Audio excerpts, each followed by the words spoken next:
புரியுதா? உனக்கு புரியலையா? புரியுதா? சினிமாவில் நடிக்கலாம், ஆனால் உன் பிள்ளை உன்கிட்ட நடிக்குது.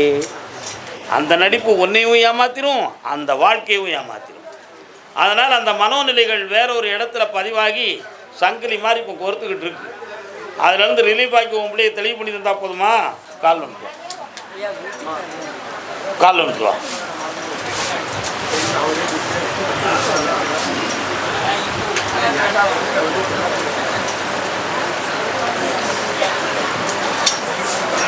பழங்காலத்தில் சொல்லுவாங்க, அரசன் எவ்வளியோ அவ்வளியே மக்கள். சரிண்ணா? தாயின் தகப்பன் எவ்வளியோ அவ்வளியே மக்கள், தலைவன் எவ்வளியோ அவ்வளியே மக்கள். அதை மாதிரி நிறைய விஷயம் இருக்குது. இவன் வீட்டுக்காரருடைய ஆழ் மனத்தை போய் பார்த்தேன். அவனுடைய மனதும் ஒரு வகையில் தவறான வழிகளில் குழப்பமான நிலைகளை சூழ்ந்தவன்தான்.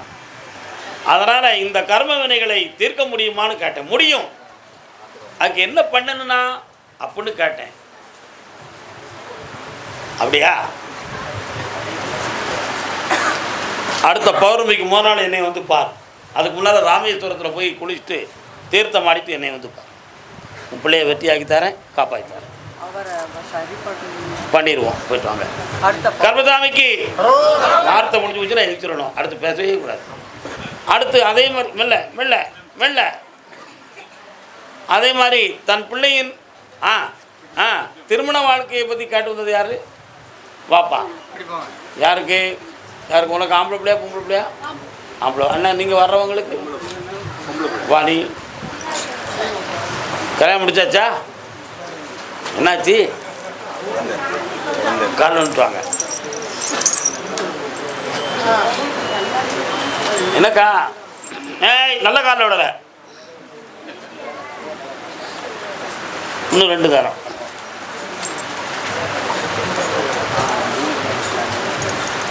நல்லா இருக்கா? தப்பா இருக்கா? அவுக்கலாம். உன் பிள்ளையுடைய கர்ப்பப்பையை நான் சோதனை பண்ணி பார்த்தேன். குழந்தை பிறக்கக்கூடிய சூழ்நிலைகளில் தடைகள் இருக்குது அப்படி ரிப்போர்ட் இருக்குது. நீ படித்து பார்த்தியா? இருக்கா? கால் வந்து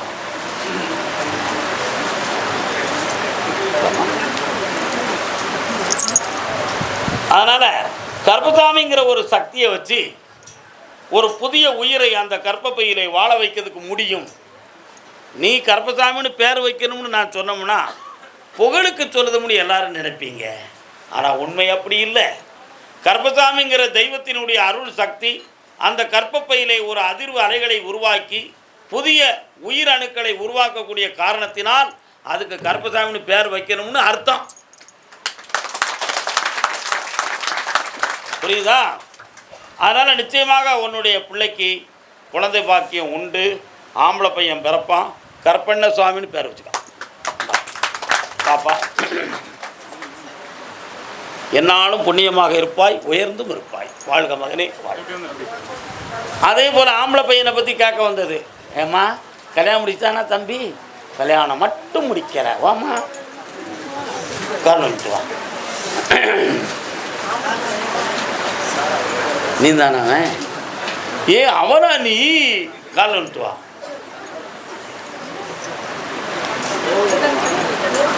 ஏன் அழுதாய், ஏன் அழுதாய் என் உயிரே, ஏன் அழுதாய் நான் அழுது ஓய்ந்ததற்கு? அம்மா இவ்வளோ வயசு வரை ஏமா கல்யாணம் முடிக்காம வச்சுருந்த? அப்படியா?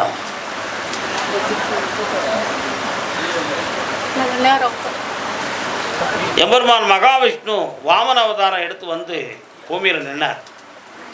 மகாவதி சக்கரவர்த்தி ஏமாந்துட்டான்.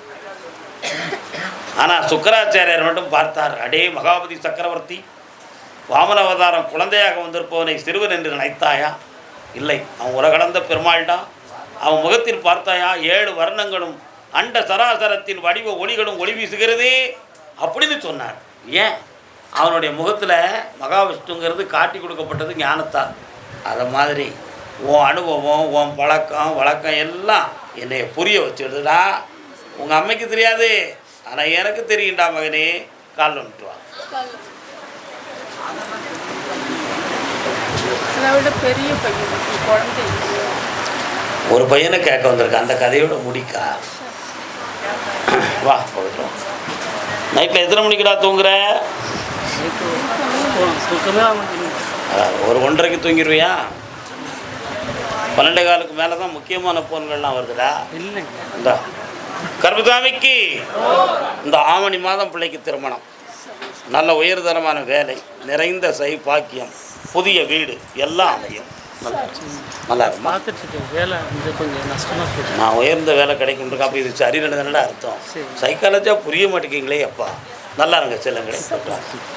கர்மசாமிக்கு என்னுடைய வீட்டுக்காரருடைய மனோநிலைகளை பற்றி எனக்கு கொஞ்சம் கஷ்டமாக இருக்குன்னு யாரோ கேட்டு வச்சுருக்காங்களே. யாருமா?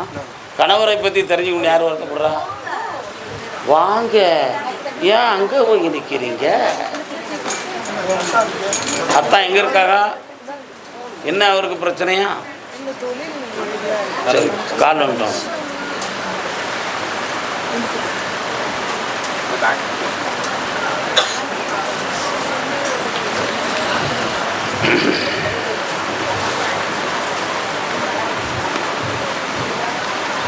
எப்படியோ நல்லது நடந்தால் போதும்.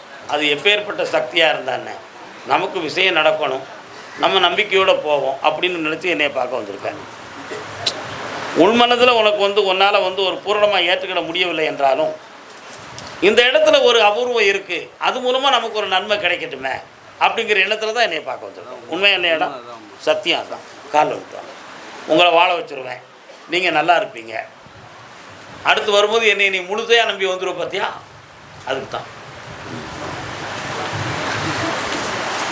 மனிதன் எப்பொழுது சட்டத்துக்கும் சமுதாயத்திற்கும் தட்டாமல் வாழ்ந்து பழகுதானோ அவன் இந்த உலகத்தில் முன்னேறிடுவான். எதுக்கெல்லாம்? சட்டத்துக்கும் சமுதாயத்துக்கும். சமுதாயமும் நம்மளை தப்பாக முடிவெடுத்துடக்கூடாது, சட்டமும் நம்மளை தப்பாக முடிவெடுத்துடக்கூடாது. இந்த 2 விஷயத்திலையும் அவன் தெளிவாகிட்டான்னா அவன் எந்த தொழிலை செஞ்சினான்னு என்ன செய்யலாம்? முன்னேறிடலாம். ஆனால் உனக்கு இன்னும் கரெக்டாக 62 நாட்கள் அவகாசம். 62 நாள் அவகாசத்தில் உனக்கு தொழில் மாறும், இடமும் மாறும். வெளிநாட்டுக்கு போகணுன்னா நீ புறப்பட்டுக்கலாம். அந்த பாக்கியம் உனக்கு வந்தாச்சு. சில கோடிகளை சம்பாத்தியம் செய்து ஒரு பெரிய பிஸ்னஸ் பண்ணுவேன். அதில் வெளிநாட்டிலிருந்து வரக்கூடிய பொருள்களை எல்லாம் வாங்கி இந்தியாவில் விநியோகம் பார்க்கக்கூடிய தொழிலாக அந்த பிஸ்னஸ் இருக்கும். கடன் பிரச்சனை தீரும். அதுக்கு பணத்தை முதல்ல தந்துட்டேன், ஜெயிச்சிருவேன். நல்லா இருக்கும். வாமா. ஏன் புருஷனை பற்றி ஆராய்ச்சி பண்ணி வந்திருக்கான்னு ஏன் சொன்னோம்னு ஒரு வார்த்தை நீ கேட்கணுமா வேண்டாமா? எதையுமே நம்ம சொல்லப்படியும் நடக்கலை, நம்ம இஷ்டப்படியும் நடக்கலை.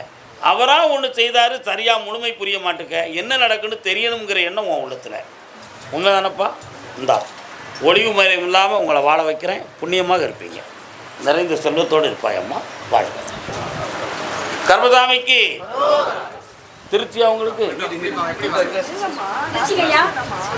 இல்லை, உங்களுக்கு திருச்சியா? திருச்சியா?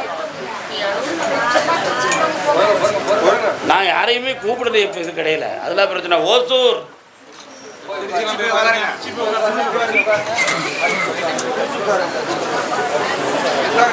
ஓசூர்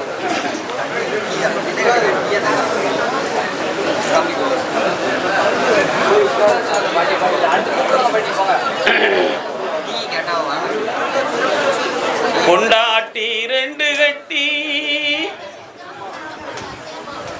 கால் சொல்லலாம்ப்பா. திண்டாடி திண்டாடி தெருவில் நின்று. அண்ணா வணக்கம்ண்ணே. ஒசூரா உங்களுக்கு? ஒசூரா? அங்காளம்மன் கோயில் எங்கே இருக்குண்ணே? அங்காள ஈஸ்வரி கோயில் ஓசூர் பக்கம். அப்போ ஓசூர் இல்லைன்னு அர்த்தம். அங்காள ஈஸ்வரி கோயில் இருக்கா உங்கள் வீட்டு பக்கம்? இல்லையே.